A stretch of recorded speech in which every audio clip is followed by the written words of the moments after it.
थाथ'दो नोंथांमोना 15 बोसोर सासन खालामबोबाय इउपिपिनि दैदेनगिरि प्रमद बर' साहाब आरो आबसुनि इन्डिपिनि दैदेनगिरि सक्ति खालामबाय बिथांमोनखौबो खेबसे सुबिदा होनांगौ होननानै बे सरकारखौ बिजेपिआ हंगारनानै होनाय जादों बिसोर रायजो राजाफोर दिनैहाय नोंथांमोननि सिगाङाव बुंनो बिजेपि सरकार जाब्लानो बिसिडिसि सिफायगोनलायनो बे बाथ्राया मोननै जादों बाव सेलेक्टेड आरो इलेक्टेड होननाय मोनसे सोदोब दं बेखौ गोरोंफ्रा बुजिखाजोबो बिसिडिसि चेयारमेनखौ बासिनानै होनो मोना एमसिएलए बादि भट होनानै देरहासार खालामनांगौ होननानैसो बुंदों अब्ला जाय मानसिया जाय केन्डिडेटआ मोजां बेनोसोथ' भट होगोन ना अब्ला बेयो थगायनो हाला जेरै एमसिएलएखौ भट होनानै देरहाहोयो थिग बेबादिनो बिसिडिसि चेयारमेनखौबो इलेक्सन गेलेनानै देरहाहोनांगौ होननानै अब्ला बे थगायनो हाला माब्रै हानो रायजो राजाफोर जाय मोजां बेखौसो भट होगोन ना सिख्लाया बयबो गेलेगोन होनबाव हिनजाव हौवा गासिबो गेलेनो हाजोबगोन बेखौसो बुंबाय थादों आरो बुंदों बे ट्राइबेल एन्ड सिफायगोन 60,000 सिफायगोन होननाय बेफोर एकदम मिसुलिया बाथ्रा नंखाय बाथ्रा जोंनि नर्थ इस्टआव बेसेबांबा काउन्सिल दं 6 शिडिउल दं ट्राइबेल एन्ड ब्लक दं जोंनाव डिमा हासाव दङ कार्बि आलं दं दिनैहाय बिसोरखौ सिफायदों नामा बिसोर गासिबो बिजेपि जोब आरो मोनसे खोथाखौ आं नोंथांमोननो खिथाखाबावो डिमा हासावआव डिमासाफ्रा बर'फोरनि रायलायनाया मथा-मथि 50% आदायानो मिलियो बिसिनाव गुबुन हारिया भट होनो मोना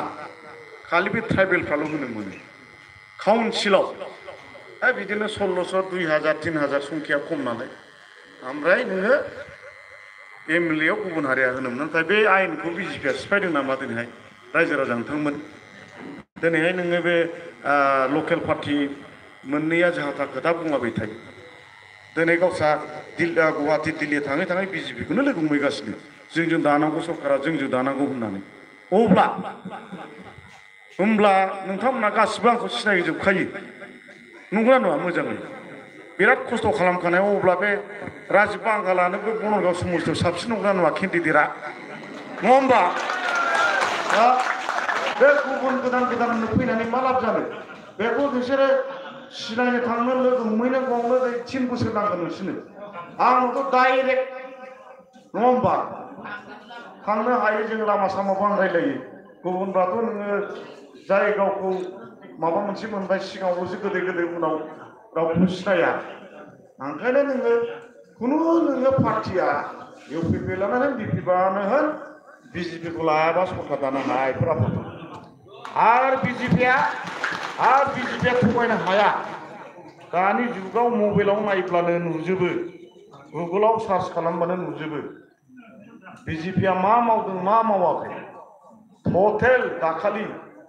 लाखपति बायद' सासेयाव लाखपतिनि बायद'नि मिनिङा जाहैबाय सेल्फ हेल्प ग्रुपआव 10 जन थायो नङा होमबा 10 जनबो सासेयाव 10,000 बेखौ दाखालि 1 लाख जन मानसिनो होबाय आसामाव जोंनावथ' दा इलेक्सन जाबाय जोंनाबो मोनगौमोन जायनोखि जोङो एप्लाइ खालामदों बेखौ सिएम सारा बुंदों बिटिआरआवबो जोङो डाइरेक्ट सरकार जायोब्ला बे लाखपति बायद'खौ जोङो बयनोबो होजोबगोन मानोना बिसिडिसिनि थ्रुयै थांनायखाय हयथ' सोरबा पार्टिना थालांदों जानो हागौ नङा होमबा बे सेल्फ हेल्प ग्रुपआ थालांदों जानो हागौ ओंखायनो बिसिडिसिखौ बिजेपिआ लुबैयाखै इलेक्सन जानांगौ होनबा बे रावखौ बासिनांगौ बिजेपिनि नेम निथिया जाहैबाय गासिबो गरिब दुखिया रेशन कार्ड थानायानो मोनजोबनांगौ पार्टिनि खोथा गैया बेखौसो बुंबाय थादों दाखालि होबाय अरुण'दय होगोन 17 तारिखआव आसामाव अरुण'दयआव आवगोल 1250ल'मोन 2 नभेम्बरनिफ्राय बियो 1500 जानोसै दाना अब्ला बे बिजेपि सरकार जायाबा जोंखौ बहा मोनलायखो दाखालि मानसिफ्रा बे अरुण'दय फर्मखौ लानानै बिराद गेम गेलेबाय चेयारमेन बिथांमोना जोंनि इउपिपिखौ हाबफैयाबा जोंनो फर्म होआ जोंनाबो बिजेपिआव हाबाबा फर्म होआ नङा होमबा ना फर्मानो ब्लकआव एथ'थाल' फैदों होननानै थगायबाय 30 किन्तु बिजेपिनो बे फर्मखौ दरखार गैया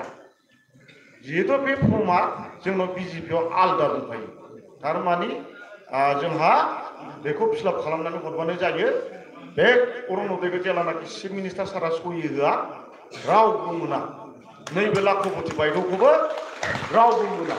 हयथ' बाव फरायनाय फिसाफोर दंबा दाखालि निजुत मयना हाई सेकेन्डारि फरायनाया 1000 थाखा मोनो मासाव गभर्नमेन्ट कलेजाव फरायनाय दाखालि आङो इउन ब्रह्म कलेजाव आङो 685 निजुत मयना स्किम होदों गासिबो बर' हिनजावसाफोर गेस्राफोर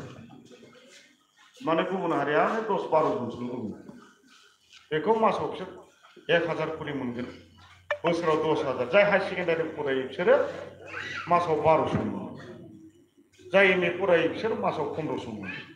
बेबादि आसनिखौ जुदि नोंसोरो आंनो होना बिजेपिखौ देरहायोब्ला मोनैनि खोथा गैया गासिबो मोनजोबगोन आं दाखालि अरुण'दय फर्मखौ अलरेडि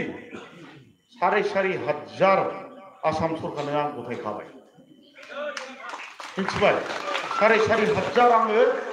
आसामनि बे मन्डलनि थ्रुयै जों आं एकदम 4,500 मानसिनो आं अरुण'दय फर्मखौ अलरेडि गथायखाबाय बेखौ दा इलेक्सन खाथिखाय खरब खन्दाक जाबाय होननाय जानाय नंला बेखौ जोबनाय लोगो लोगोनो